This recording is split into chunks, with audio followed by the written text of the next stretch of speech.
అందరికీ నమస్కారం అండి.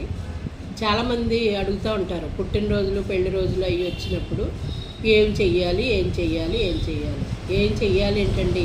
ఎక్కడైతే ఫుడ్కి ఇబ్బంది పడుతున్నారో, కట్టుకునే బట్టకి ఇబ్బంది పడుతున్నారో, మనం ఈ పుట్టినరోజులకి ఆర్భాటాలు చేసుకునే బదులు ఈ డబ్బులతోటి వాళ్ళకి ఏదైనా పలపరిచి పెట్టామనుకోండి, సంతోషం పడతారు. ఎందుకంటే ఆ సంవత్సరం అంతా మనకి కూడా జయంగా ఉంటుంది, పిల్లలకి మనకి కూడా. మా మనవడ పుట్టినరోజు అయిందండి. కేక్ తెచ్చి చిన్నపిల్లల్ని పిలిచి కట్ చేసి తీసేసి ఆ డబ్బులు ఉంటే నేను అన్నదానానికి ఉపయోగించాను. ఎందుకంటే దాని అవసరం ఎంతోమందికి ఉంటుందండి. హాస్పిటల్ నుంచి వెళ్ళేటప్పుడు మా బల్లల మీద కూర్చుంటారు, కళ్ళు తిరిగిపోయి నీరసాలు వచ్చేసి గవర్నమెంట్ హాస్పిటల్ పక్కన ఆటోలు ఎక్కుతా కూర్చుంటారు. ఎంతమందో బాధపడుతూ ఉంటారు.